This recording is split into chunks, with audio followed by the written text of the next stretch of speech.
All right, so we had a couple of weeks off. It is September 9th. I'm hanging out with the fabulous Fenton people. How's that for rhyming? Okay, there was a little excitement there.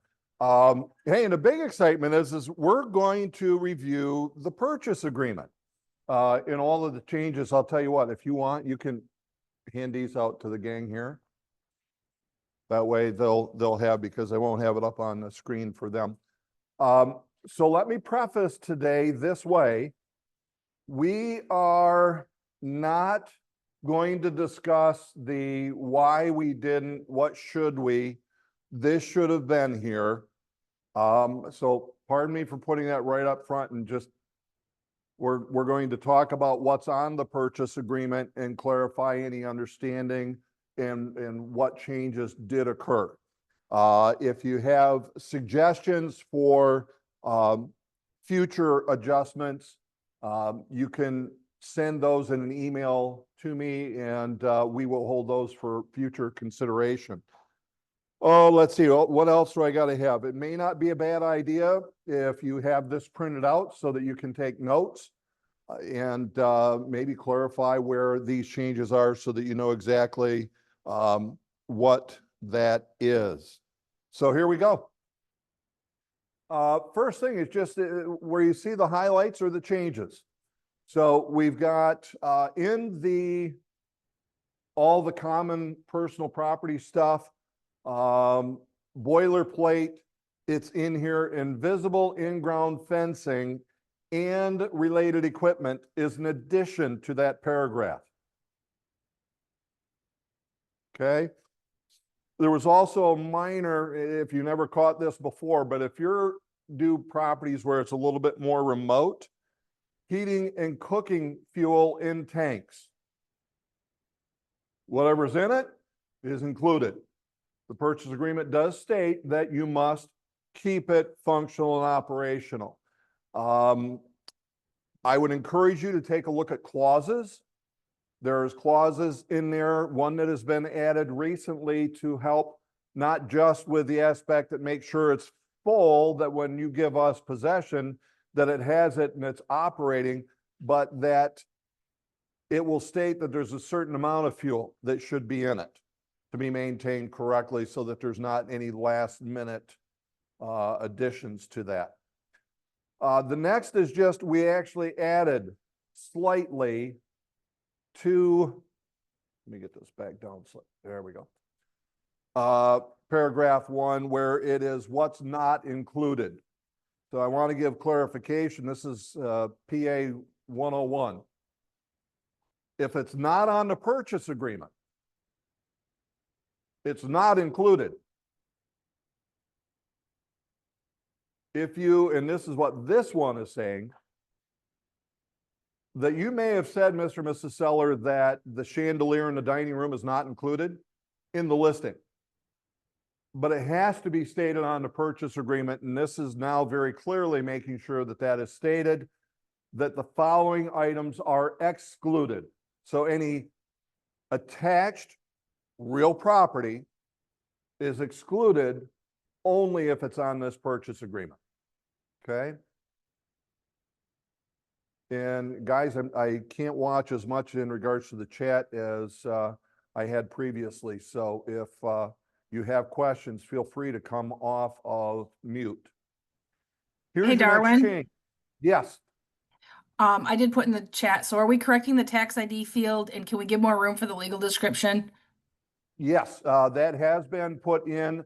I don't think that we're going to add, or that has been put in to add to the legal description, because if we have a meets and bounds, so let me go back to what Barb was talking about. For some reason, when this went in to SkySlope and transaction desk, this line got shrunk and there isn't enough room for the full tax ID. That's being corrected if it has not been already. The legal description, we looked at it and said, how much more space could we create? But it's really for meets and bounds. And to get a full meets and bounds to fit a purchase agreement, we'd have to add a lot of lines to it. So the suggestion would be, if you have a very lengthy legal, you may actually want to add that on an addendum to be able to clarify what that legal is. Hey, Darwin, I have a question about the items on the property. What happens Yes. if the owner is renting a propane tank and the tank is empty and he does not want to renew the rental for that propane tank? That is something that needs to be addressed in advance. So and Holly, I'm glad you brought it up, because for those of you that are in rural markets and you're dealing with propane, we need to know that homeowners don't always own the propane tank. That's quite often part of their payment, and it's a monthly rental or an annual rental. We need to know that in advance, because then the buyer needs to do something. And sometimes the buyer, if they decide to switch companies, well, they're going to have to deal with that.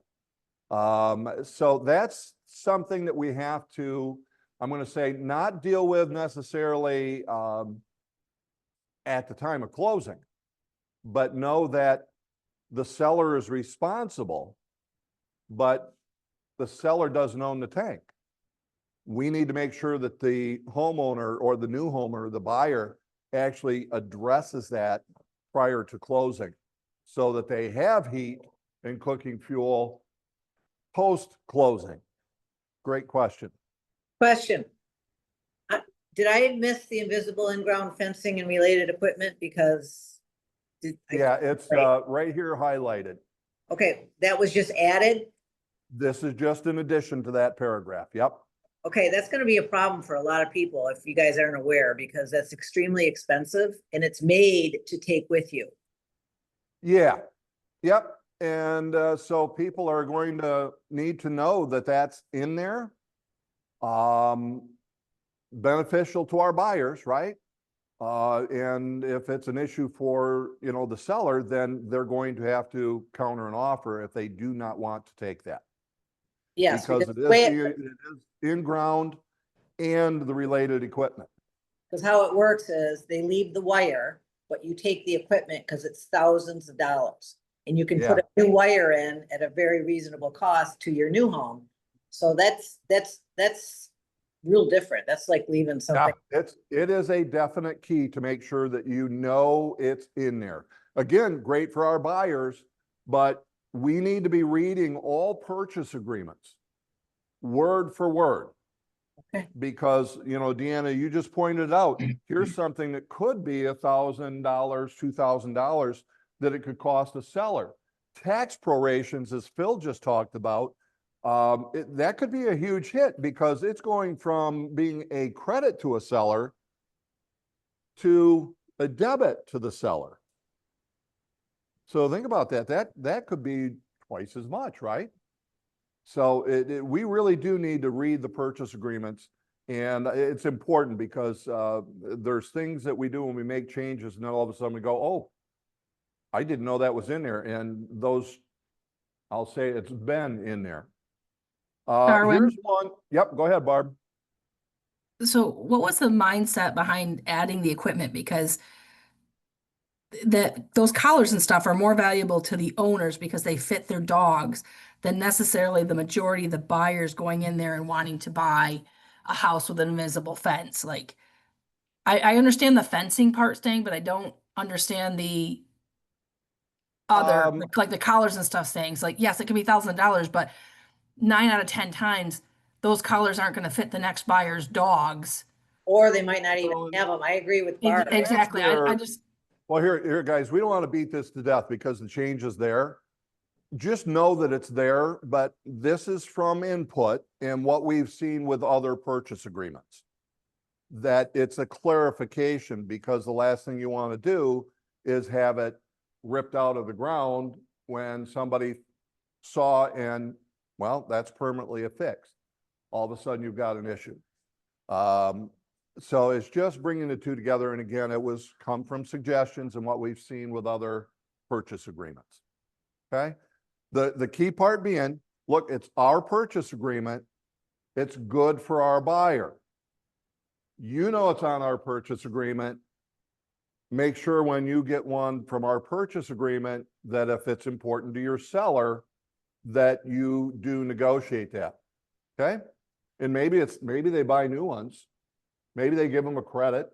What if We're the not buyer gonna say wants, that's what it's for. what if the buyer but wants it's- that wire removed? What's that? What if a buyer wants the wire removed? I go, why? Let's keep it simple, guys. Let's not beat Alright. this to death. It's there, and that's the important part. I've never had anybody say remove the wires or underground wiring or anything else, so. Paragraph 5 is a move. So this used to be almost hidden in the mortgage portion of the purchase agreement. We wanted to pull it out. If it was important enough to have part of the purchase agreement, we wanted to make sure it was a clear paragraph on its own. So you're simply now stating in a separate paragraph that the contingency of a home is or is not in place. Is there a contingency on it? And obviously, if there is, there should be an addendum. Don't write up your own contingency in other conditions. Paragraph 6, reordered. So here's what we all know now. We want the seller to pay compensation. We're putting it right on our purchase agreement. Everybody else is doing the same thing. It's the way the buyers have decided to do it. We knew that this was going to happen. We were one of the first companies, and not first company, to put it right on the purchase agreement, keeping it simple. We then, if it's not the seller, it's the buyer. And we should rarely see that we're asking a listing broker to pay compensation, but if there is, we need that broker compensation agreement. I'm going like it would be 99.99% of the time we want the seller or the buyer. Rarely are we going to the listing broker. Now, let me remind you, we aren't going to sign these. If somebody brings it to us on our listing, we won't do it.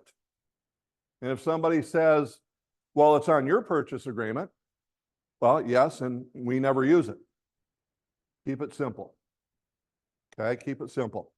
So we've simply reordered those and then added at the time of closing. So it was just a way of being able to make it very specific that it is due at the time of closing and it is part of the closing cost. For number 9, simply added escrowee. So we had that it could be left and deposited with Coldwell Banker Professionals, Century 21 Professionals. We had ATA. ATA could hold it. A title company could hold it.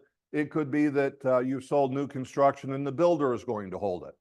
All we did is to specify that whoever's holding it is the escrowee. And again, guys, I'm not paying too much attention to chat. If you got questions, feel free to just come off of the mute and we'll address whatever you got there. I have a question. Yes, go ahead, Michelle. You said if we received this on a purchase order, we wouldn't sign it, the compensation part? Correct. Correct. I don't We understand. do not want to be responsible for the payment of a brokerage fee. And here I'll give you the basis behind this. We all know that with the settlement, NAR went through and they made a number of changes to the Code of Ethics. They made changes to how we would handle a number of things. Well, procuring cause. If you know procuring cause, they never changed anything to that. Okay? Can you So here, explain procuring cost in this yeah, so context? procuring cause says that I'm working with a buyer. I introduce them to a home. In simplest terms, I am the procuring cause of that sale. Now, that's a very simple definition. There's more that goes into actually earning procuring cause. but it means I exposed it. I'm the reason that there is an offer. And I'm a reason that there was a closing. Yet another agent, we'll call it agent B, comes in, swoops in, writes the purchase agreement, closes it. Well, if we signed a broker compensation agreement, we signed that we would be responsible for paying that broker on behalf of the buyer. Then all of a sudden, agent A files for procuring cause. Well, if agent A wins their file for procuring cause, who's going to pay them? So you see, we just paid on behalf of the buyer. And now we could be responsible for paying the other agent and broker because they had procuring cause. We had no knowledge of it. I thought, Darwin, I thought procuring cause went away with you have to have an agency agreement signed before you show a property bill. Well, Kevin, that was Darwin going, how could it be the same because? Right? Well, so I'm sorry, Kevin, I was wrong. I was wrong. I know, you'd never heard that before, right? It was one thing out of everything that I'm going, well, how could it be? Because we're dealing with the amount of money that was offered as compensation. And now that there's no offer of compensation, how could we be held responsible? Well, it's because to date, they haven't changed procuring cause. So haven't heard of anything. I happen to chair professional standards. I have not been involved in any of those. I'm going to say yet. I know I've got Holly who chairs the grievance committee. And so we'll let you know, but at this point, it is the reason, I'm going to say primary reason, we will not sign, you or the brokerage, will not sign a broker compensation agreement on our listings. Okay? So a great question. And yeah, hey, I'm sure not everybody knows that's our policy now, but it is absolutely where we have gone. Okay? One other Everybody- question, Darwin, before you Okay. leave from this. I have a client who wants to put a property on sale and there's a tenant in the house. The tenant is trying to purchase the house. So he wants to pay one compensation if someone else brings a buyer, and then he wants to pay me another compensation if the tenant purchases the property. What I want to know is, can I write that in right here, or do I just put it on an addendum? Do you have the listing? We have not finished writing up and going through everything yet, but I will be Okay. getting the listing. So yeah, Denise, what I would do is talk to your branch manager. I'm going to Okay. say most likely the answer is yes, depending upon what the amount is. Okay, But yes, I will openly say that for me as a branch manager and most of the branch managers, I know that if we have both sides of the transaction, we would allow it to go to 5 instead of 6. okay. Okay. All right, thank you. You're welcome. Any others? Otherwise, I'll zap back to the next. Okay. Number 15, I believe this is just a repositioning because it, well, no. Now I remember why I put it in yellow. So let me just read it and what it actually says. Buyer agrees to pay all closing fees charged by the lender and or title company in a compliance transaction fee of $395 payable to Century 21 Professionals, Coldwell Banker Professionals. Here's the reason that I highlighted that. You used to have this paragraph 9. And on here, for you guys, because you can't see it, but we used to say that there's the closing fees. And it was, any of the lender finance, will be paid by. If it's financed, the buyer will pay all closing costs, right? If it was cash or seller financed, the fee charged by the closing agent will be paid by. Remember that? And if you've looked at your purchase agreement, that's now gone. There's two reasons for that. One, for those watching on Zoom, you can see that the initial proposal was we had to drop out the not applicable. You remember that? Well, it was always applicable.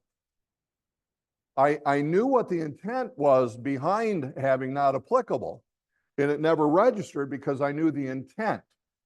But however, the written word didn't say what the intent was. So not applicable was not necessary because there was no not applicable. It was either the buyer was paying it because it was financed, or it was because either the seller or the buyer would pay it or they would split it equally. Well, after taking a look at it, reading what that says, we always had this paragraph, which is paragraph 15 now, and it's saying the same thing. So the only thing that changed was that we dropped out, and again, this was kind of a committee thing, we dropped out the option of it being the buyer or the seller, or split equally. Could that still be done? Yes. You could still put that into additional conditions if you believe that trying to negotiate over a few $100s is worth negotiating over. So where that actually came from, it's been a long-standing position in regards to, I'm going to say the Genesee County area, the Genesee County of, I'm going Referees Association. For those who don't know, I'm an official for high school. Genesee County area and the Board of Realtors up in the Genesee County area, that is still a commonplace thing. But what I would say and what we needed to do is look at the footprint of our company and go, how do we make this purchase agreement work for all of our offices without muddying it up?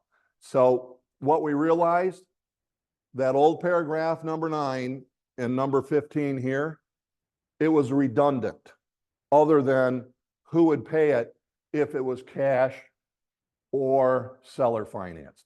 So Darwin? that's the reason that you have that now. Yep, go ahead, Holly.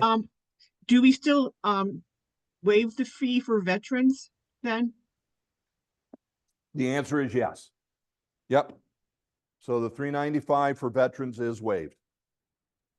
Hey, Darwin. So they took out paragraph 9. Is there a place where if it is a cash or land contract, that it's noted who's doing what? Like, can you scroll up and show us what 9 looks like? Yeah, what it would actually do, as it is now written, it's on the buyer. Because so this is where if it was cash or seller financed, you had the option. So with number 15 now, that 300, 400, maybe it's 500, I've watched who I'm closing with, but that would actually be on the buyer. Okay, because customary in our area, it's always either split or the seller pays it. So now, Yeah, if you wanted to This- stay with that, just go to your additional conditions.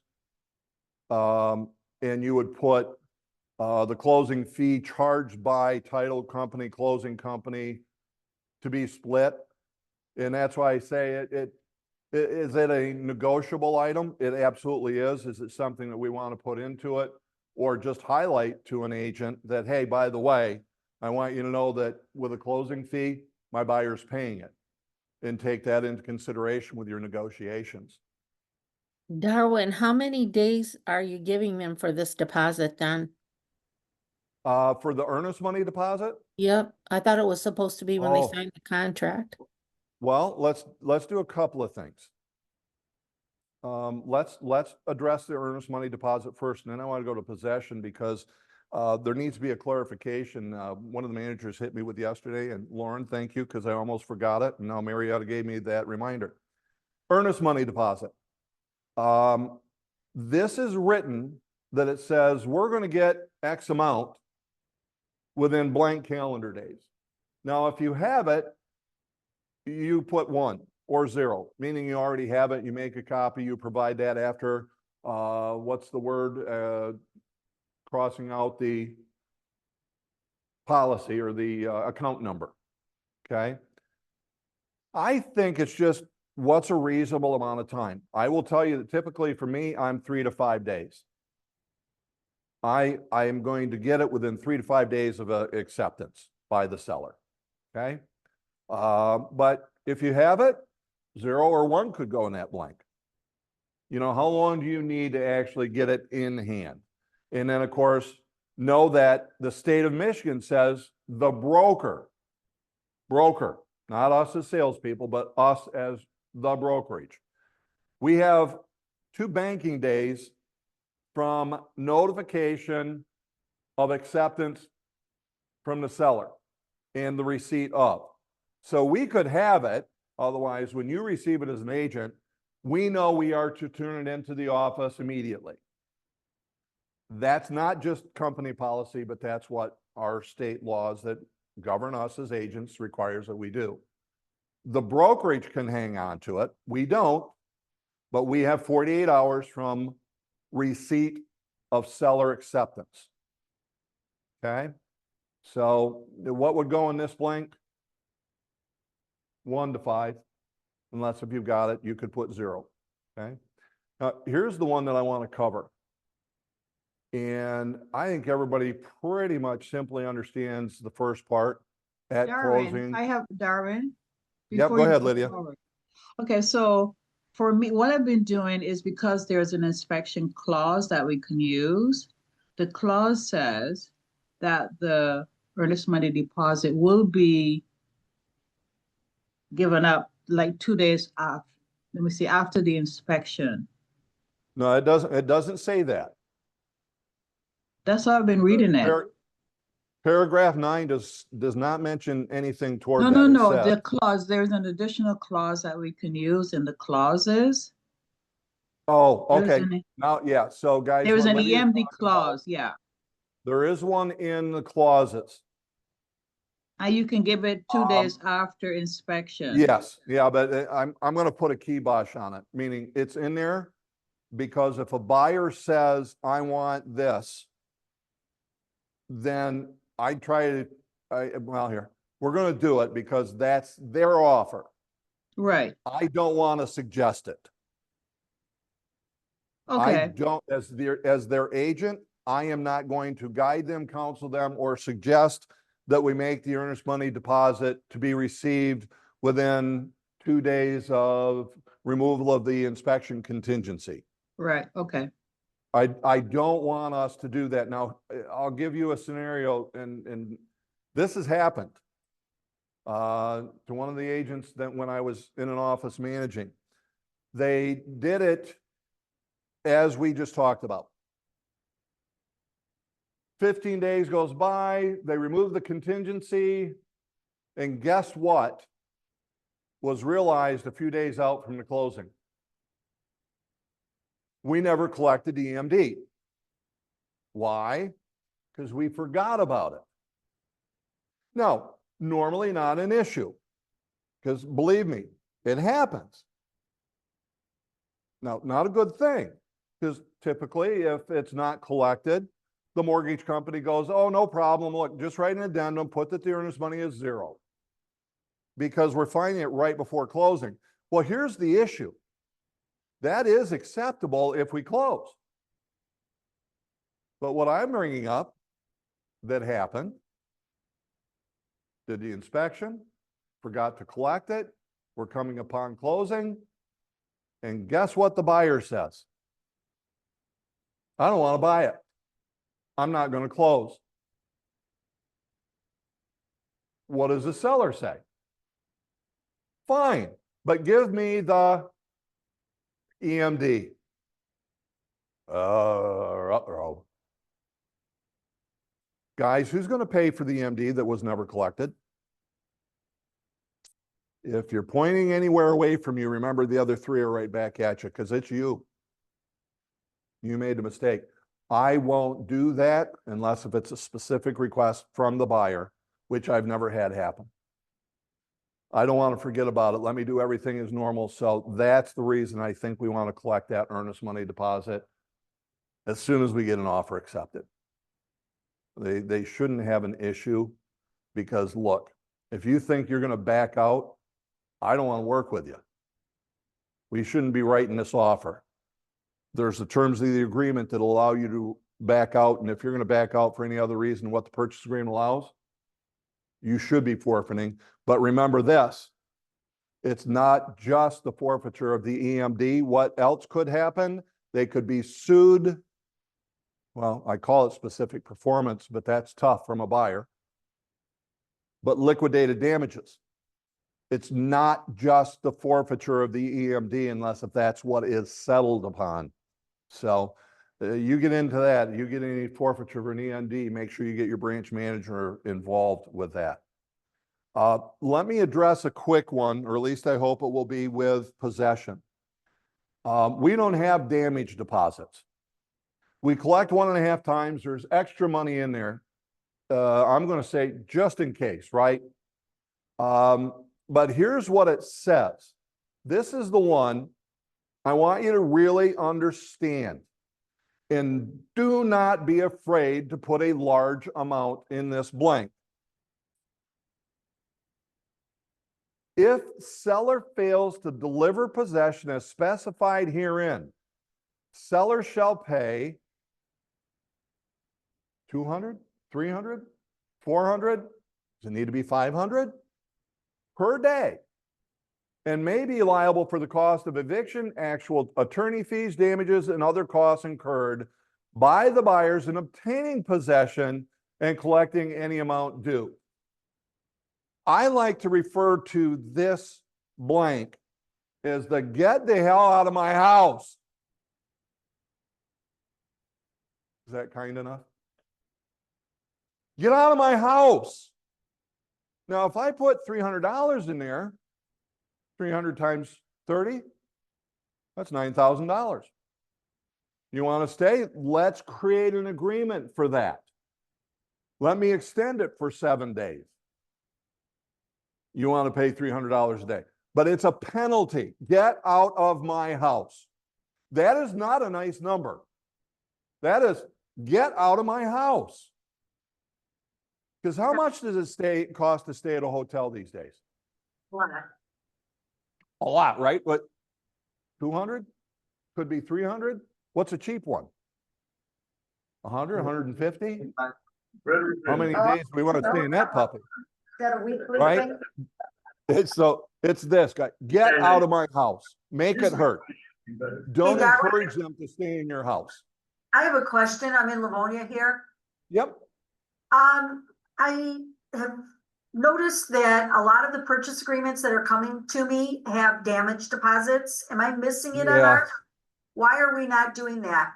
Because I'm a customer right now. well- We're going to do a final walkthrough Yeah. and It- she's. It's a meltdown. great, it's been a great point of discussion, and to date with the revision of this purchase agreement, we're still not a big fan of those.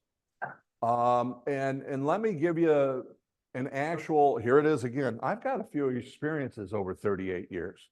I actually had one of my agents who say this is a good idea. We need to have damage deposit. I will share with you that we have in the clauses, there is a clause for damage deposit. So she used this. And sure enough, there was a dispute that there were damages. Sure enough, the buyer and the seller couldn't agree to the amount of what those damages were. What did they have to do? They had to go to court. Yeah. Judge. Now, what if there wasn't a damage deposit paragraph or clause? What are they going to end up doing after the buyer goes, You broke the house. You screwed it all up. You did all these things to it. It's not in the same condition that it was when I offered and closed. And the seller says, it is. It's exactly the same. I'm not going to pay you any money. What is the buyer going to have to do? Go to court. Go to court. So at this time, what I would say is that's kind of our philosophy of why, as a company, we haven't embraced that at this point. It's not to say in the future we won't, but at this point, we don't believe the market is driving it, that we need to have it on there. It really started with Real Estate One, and it's slowly spread, but that's been out there. How long have they been using that, Mike? 6, 7? It's been a long time. Been a long time, and it just hasn't really came in. So that gives you the reason why we don't do it. And again, we have this here with this little bit of additional in reserve from that 1.5 times. I will tell you on the one I did, what we did is we made an agreement that all parties would meet at Key Exchange. The buyer would do their walkthrough and sign, and they would sign the release right there and then. We don't wait 7 days till their mover moves them in and starts beating up the walls and stuff. We get it done right at Key Exchange. And, you know. So, you know what? Do me a favor. Repeat that, because that's what we should do. If we're really going to cover either the buyer or the seller. Right. All that's parties what we should be doing. agree that, all parties will be in attendance at the Key Exchange. Buyer will do their final walkthrough to verify no damage, and release will be signed at this point, or whatever you want to do. But yeah, that's, yeah. And I'll tell you what I've always done with when it comes to it is I'd say that when the keys are forfeited to the buyer. Why? Because there's just those where I have absolutely zero concern. And then it's not me required to have to be there, but I have the option to be there. And I think the best way is to be there at the time of the Key Exchange, have the buyer sign, have the seller sign. That's the best way for you to do it. not 7 days later when they come in Not with 7 days later, not a day later, because that's just too late. And they can claim things that. And by the way, guys, here's the other part to it. If you're going to do this, you know, we were talking property management earlier here in Fenton. And when you're doing it, you're taking pictures of everything prior to occupancy. Prior to giving the tenants the keys, you're taking pictures of everything. Why? So when the tenant gives the property back, you can show what the condition of the property was and have determination as to who was at fault for the damage, if any. Are you wanting to do that? Because if you're going to do a damage deposit, you'd better do it thoroughly. Okay? My 38 years, I've not once had any issue that wasn't resolved. So there's a lot that's gone into it, but let's call that good. Let's move on to paragraph 16.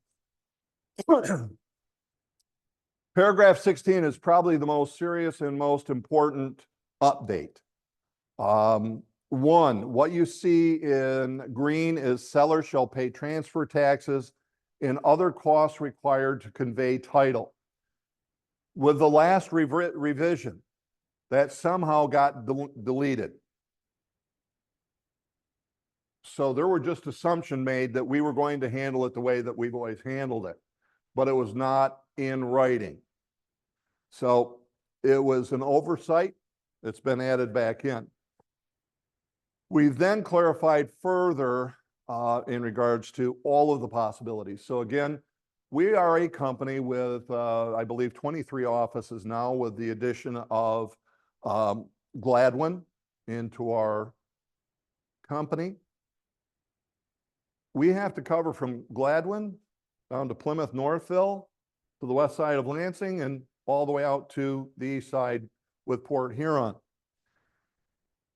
In the state of Michigan, essentially, there's 4 ways that you handle taxes, the way that the taxing authorities actually take care of it. You should know the way that it's handled in the areas that you're working. And then check the appropriate box. most of us, and we've kind of put them in the order that you would run into. Most of us, Oakland, Macomb, Wayne, Washtenaw, it's the first box. Real property taxes will be prorated as paid in advance based upon the fiscal year of the appropriate taxing authorities. Okay? They're prorated as paid in advance. Second one is arrears based on the calendar year. Third one, tax will be prorated so that seller pay, well, you read it. I think that one's really our Lansing area, Shiawassee County. If you're in that, that's probably one that may be more appropriate. Again, I'm not going to direct you as to which one of those. Talk to your branch manager as to which one would be appropriate for you to check off for your location. Now, there's no tax proration. Seller will pay the taxes that are due, buyer will pay any future. And I left as per, I should say we, left as per local custom of the local taxing authority. Now, that was in there before, but it lacked local taxing authority.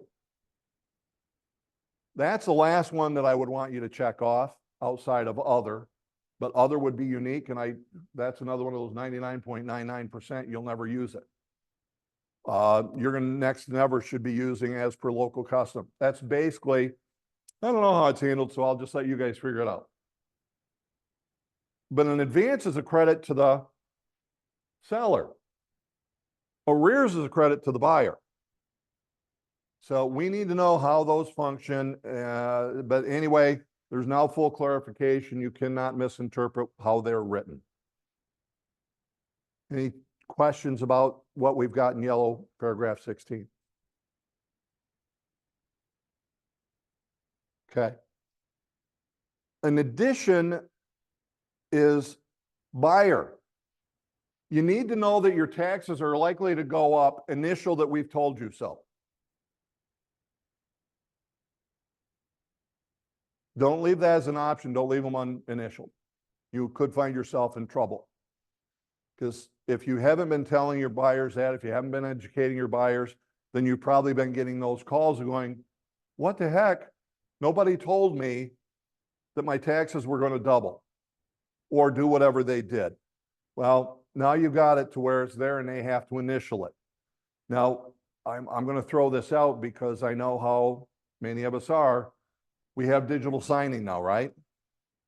It's real easy to just send it over and say, sign it. You probably should make the call and review it with them, just as if you were sitting down with them, and clarify and answer any questions that they may have. Okay? We just put it in here as a continued home sales addendum.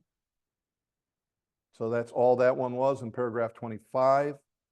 Well, and septic, a little further clarification, because previously we said Wayne, Oakland, Macomb, Washtenaw, Isabella, and Shiawassee, those were known areas to have inspections. For some of you are going, Oakland County? Well, all you got to do is drop into West Bloomfield where there might be a property that's still on a well or septic or both. It's required that they be inspected to make sure they're functioning. And if they don't pass, they will require that you hook up. Okay, so, you know, even though we're in metropolitan, we're going, well, that's not, it's because you never run into it. But they are there. The addition was, if the property is located in any municipality known to require well and septic inspection at the time of sale, see the attached addendum. And most of us, we're going to use the GMAR well septic addendum because that will fit pretty much any area. But use the well septic that works for you. We should be good there. Yeah, here's, I think, I don't remember if I did this or not, but it is underlined, but is not limited to. And the other, I want to remind everybody, our purchase agreement says property inspection due diligence. It could be for anything. And I'll give you the best example. I had one of our agents call me up and they said, Darwin, I don't know what to do. I just wrote an offer. I just got it accepted about 4 hours ago. The guy went through, checked on what his taxes would become. And he said, I can't afford the property. I don't want to buy it. 4 hours after acceptance. And there was a little bit of panic from this agent because it's like, what do I do? I said, go to paragraph 28. It's due diligence. It's not just an inspection. It's the due diligence. They can pretty much walk away for any reason. Matter of fact, ours doesn't even state that you got to tell them a reason, does it? All you got to do is they did their due diligence, use the term, they've done their due diligence, and they've decided not to purchase the property. Why not? Well, they've asked me not to disclose. Hey, Darwin, Yes, can we go back to the well and septic thing for a quick second? yes. So where we've got to use the well and septic addendum, the one that we have in the office that we were using is not in Sky Slope. So the one in Sky Slope is very different from the one we have in the office. Is that going to is get there- added? Yeah, let me, Amanda, are you on? I'll tell you what, Barb, do this for me. Send that my way and I'll throw it to Jeremy and Amanda, because they're the ones who take care of all submissions. But if you guys don't have one, then yeah, that should be added because we can't just leave it hanging out there. And I think that's an important one.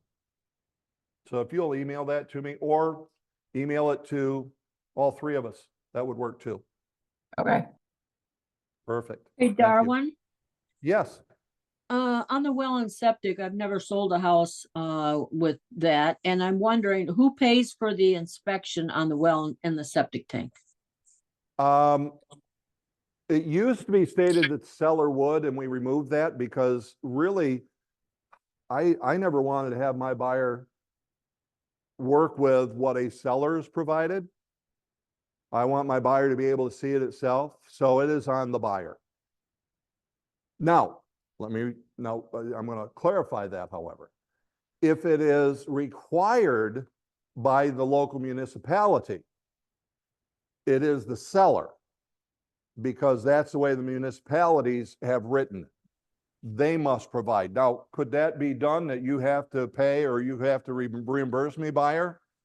Yeah, but I've never run into it. In Washtenaw, I was out there for 3 years in Ann Arbor, and I never ran into one where it was put on to the buyer. The sellers just automatically took care of it because Washtenaw County, it is required.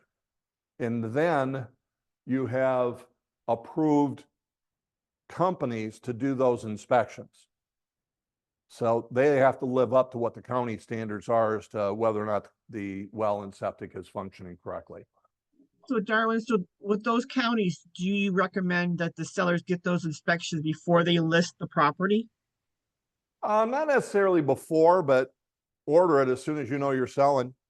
So if it's before I get it listed, yeah, that would be preferred.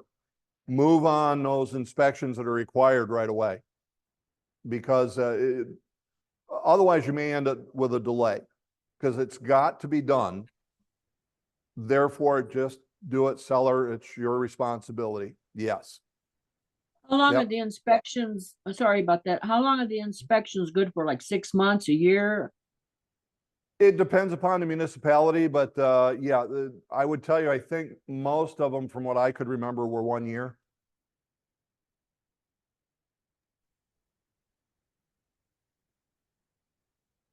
All right, sounds like Hey, everybody's good Darwin. there. Yep. So question about paragraph 28. I've had a client before waive inspection on the house, but still wanted to do some other due diligence. They wanted to find out some zoning laws, check the taxes, that kind of thing. How does that fit into this? Does the buyer initial that he does want an inspection and we just tell the other agent, we're really not going to do a house inspection? This is only for other purposes, or what? Yes, exactly what you said. So Okay. I'd say, well, how long do you think you'll need to be able to do that? They say 7 days. I say, well, let's give you 10. And then we can put it right into additional conditions. So it's Okay. written in there because it gives the seller and seller's agent that much more security, faith, confidence that that's really what your intent is. Okay. Yep. All right, Good cool. question and clarification for that one. All right. Any others? Hey, Darwin, I have a couple questions in there as well, that I posted in the chat. Are you hearing me? Well, go ahead, James. Yep. Yeah. So, As long as I got how you, do you I'll just- how do you suggest handling areas that have both advance and arrears taxes? There's a few areas I've been in, sometimes, up north area. That's a great question. that- Well, here's the way I would do it. Am I representing the buyer? Yes. If I am, let me check arrears because that's what's in the best interest of my buyer. Now, might the seller counter? Yes. Could I do something different than what is traditional for the local taxing authority? Yes. So if I go to, and Barb would know this, if I go to Shiawassee, Lansing, purchase agreements in that area and traditional to most of those, that area is that it's paid in a really weird way. But I could say it's paid in arrears. And I could get a call from an agent who says, well, that's not how we do it here. And I could say, well, I understand, but that's how my buyer has written it. Sure, Okay? that makes 'Cause sense. the purchase agreement rules. Now, might they counter? Yeah, they could. It just depends. So I guess the simple answer would be do what is in the best interest of your buyer. And when unknown, well, maybe you find out what's traditional because that might change how you negotiate. But remember, in arrears is benefit to the buyer. In advance is a benefit to the seller. Hey, And Darwin. if you get that wrong for the area, again, that could be, wow, that could be a swing of twice the amount. Because it was a credit, now it's a debit. Hey, Go ahead, Darwin. Bob. I just to maybe put that into perspective. In Yes, our area, depending on the time of year, whether you're right at the beginning July or when a tax bill's due, I have seen tax proration because 5 miles one way we do it in advance and 5 miles in the next way we do it in arrears. I have seen that make as much as $4,000 difference net to a seller. So tax proration is not a small, minuscule amount in a negotiation. you just landed what I tried, but you did it much more eloquently because it was real. Yeah. Hey, all of a sudden, what a surprise to your seller. Oh, bad news. That just Darwin, wouldn't that be a case where you might use as per local custom of local taxing authorities so that it is kind of equal to both sides? I know it'd be an Yeah. advantage to say, Well, but you could, but here's, James, if I was your seller, or your buyer, and I said, well, what is a way that's going to work for the local taxing authority? What would be your answer? well, my understanding is that, Well, here, the I'm winter going to say, taxes, some are held in because most advance of and us would arrears. say, well, here's what's going to be for a lot of you, and this is my point. I'm not saying this is you, James, but a lot of people would go, I don't know. Well, if you don't know, we need to find out. And that's why I'm saying as per local, no, because it's one of the other four. Highly likely it's one of the other four. We should find out what the local taxing authority is. Or here, look, Barb's an awesome agent. If I don't have a really close customer, I'm referring everything to Barb. Why? Barb knows that area. But if perchance I had somebody, let's say it was my son and he was moving to Lansing. Well, look, I'm gonna call Barb or I'm gonna call one of our Lansing agents and say, hey, tell me what's typical for this area. I need to know so that I can do what's in the best interest of my son. Well, is my son any different from any buyer whom I represent? The answer is no. And that's what I'm telling, we need to know. When is the only time that I'm gonna check off as per local custom of the local taxing authority? When a time is of the crunch, and I can't get a hold of the local taxing authority or anybody else, and I gotta get an offer in. But then my buyer's going to know, and hopefully by that point, we have an idea as to the way it's going to be handled. Okay? I hope that helps. Yeah, it Bottom does. line, One other we question. need to know. Okay? One other Good question. thing, yeah, Darwin, one other thing, I've tried to put 96.5% under cash sale with the new mortgage for like an FHA. And the current purchase agreement that's in Sky Slope isn't allowing the 0.5. It's just like 96. So I've had to like move to the next stage and then, put it in there separately and hopefully not forget to do that. Hey, James, could you do me a favor then and just email that again to myself, Amanda, and Jeremy? Okay. Because Yep. that's a simple fix, but that's the first time I've heard that one, so. Yeah. Well, we'll find out. But yeah, if you'd email that to the three of us, that would be great. And we can get that addressed relatively quickly. All right, thank you. All right. You bet. Thanks for bringing that one up. Guys, we're almost to the end of this because I want to respect everybody's time. We always try to keep these an hour or less. So Yeah. it was, I think I look at it's 1:03 because time's flown by, but let me just cover this last paragraph. This deals with the disclosure of the supervisory broker being either a disclosed dual agent or not. So if you've never thought about paragraph 44, that's what it's really addressing. So it says, by the signature parties hereby acknowledge the selling broker and salesperson are designated agents of, well, if it's in company and one agent's representing the buyer and the other is representing the seller, I am checking off those first two boxes in that first line. Now, it then goes into, is representing only the buyer or let me rephrase that, the buyer or the seller. But then we're going on to, is representing both. So if both, matter of fact, that's the obvious. At that point, the supervisory broker is acting as a disclosed dual agent of both buyer and a seller. But here was the scenario.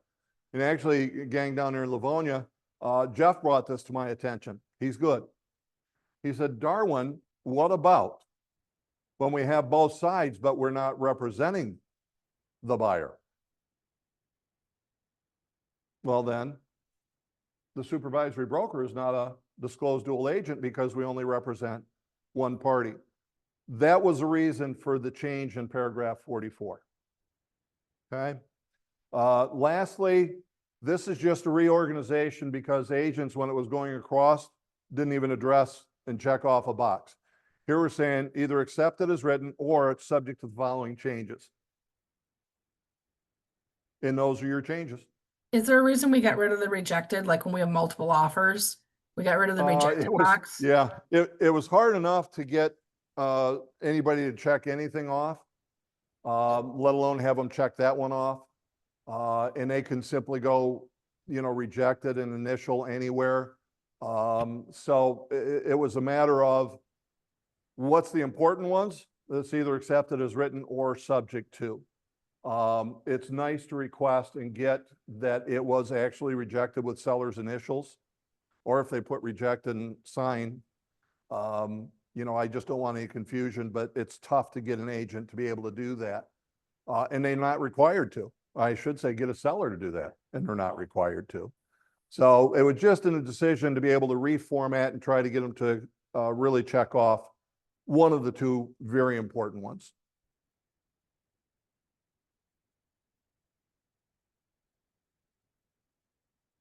So that's what I got for you. Any other questions from it? Yeah, I have a Darwin, are you quick good? question. Are you Just Okay. go sending? back to what you said before, when you said that the broker would have to, when you're not, Procuring costs? no. The last thing you just said about Oh. when go ahead. Well, so back here, Yeah, when you said that that the company is representing both the sellers, how could that be? How can you well, have two when people in we're the company? representing both the buyer and the seller, there's two ways that that could happen. Could be me representing the seller and my buddy Mike from a different office is representing the buyer. Then its representation, we would be checking is representing both. It would be the last one that we would check off I along got with. that. I got that. Okay. But you Okay. said that both people were representing the seller, and I didn't know how that would happen. No, yeah, that would have been a mistake by me if I Okay. said both agents representing the seller. And the only way that that could happen is if Mike and I co-listed a property Got it. Okay. representing the seller. So that would be how that would work, but going to be the same thing if Awesome. agents represented in our company, both buyers and sellers. Darwin? Okay. Thanks. Yes, Darwin, on a drive-by, show the property, write the offer. He's not working with an agent. I still represent the seller. I have no fiduciary to the buyer. So. what did you disclose to the buyer? That I was a seller's agent and he accepted it. You're he good. signed it. So what it is we're taking care of both the buyer and the seller, but I'm representing only the seller. Correct, right. Yep. Hey, you're all welcome. Have a fantastic day. It's sunny and it's going to get warm again. So enjoy the rest of what? It's not fall yet. What do we got? About another 12 days or so. So enjoy it. And then it turns to the fall, summer weather. I hope it stays like that until football's done. All right, guys. See you next week.